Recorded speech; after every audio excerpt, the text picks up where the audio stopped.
বন্ধুরা শুভ দুপুর। অনেক দেরি হয়ে গেছে। আমি এই যে মশলা ছাড়া মাছ বানাবো। মাছে দিব বেগুন, আজকে বেগুন ভাজা নিব না, একবারে দিব বেগুন মূলা আলু দিয়া, একদম মশলা ছাড়া কিছু দিব না, খালি কালো জিরা সোমবার আর লঙ্কা দিব। তাই এখন আমি বানাবো মাছ। তা বন্ধুরা আমি মাছ ভাজা বসায় দিই।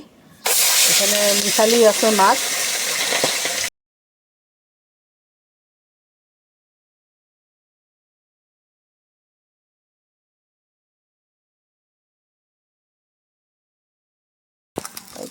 অল্প তেলেই রান্না করবো। ফোড়নে দিব কালো জিরা, কাঁচা লঙ্কা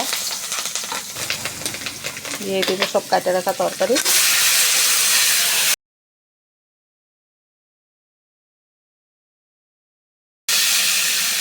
বন্ধুরা অনেক অন্নপ্রাশনে অনেক মাছ মাংস খাওয়া হইল, তা ভাবলাম যে অল্প মশলা ছাড়াই তরকারি করি, কিন্তু এরকমও ভালো লাগে, রাঁধতে লাগে। এখন দিব আমি হলুদ, দিয়ে দিলাম স্বাদ মতন লবণ, কেন কি মশলা ছাড়া আর ভালো লাগবে না। কিন্তু গরম দিনে মশলা ছাড়াই খেতে লাগে। ধনিয়া পাতার গন্ধটা একটু ভালো হয়। এখনও ধনিয়া পাতা শেষ হয়নি।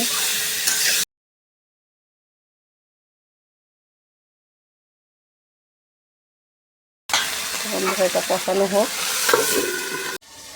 বন্ধুরা তরকারি কষানো হয়ে গেছে নাকি দেখি।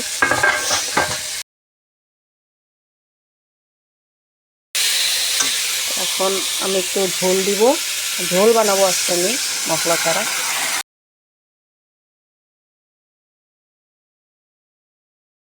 একটু জলটা বেশি দিই, কেন কি সিদ্ধ হবে আলু আর মূলা।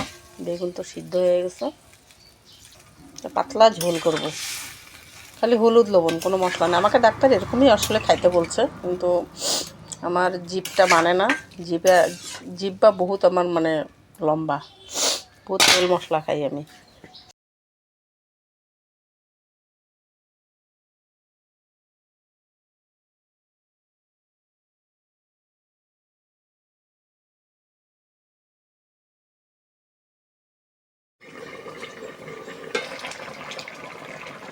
দেখেন মশলা ছাড়া মাছের ঝোল মনেই হয় না।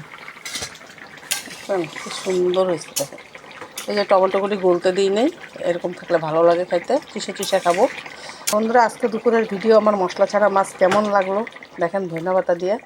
এই একদম পাতলা, দেখেন একদম পাতলা, কিছু নেই, কিন্তু খাইতে খুব স্বাদ হয় এটা। তো বন্ধুরা যদি ভালো লাগে লাইক শেয়ার সাবস্ক্রাইব করে দিবেন, জানাবেন কেমন হলো। তোরা আজকে দুপুরে আমি এতটুকুই রাখি। Bye bye.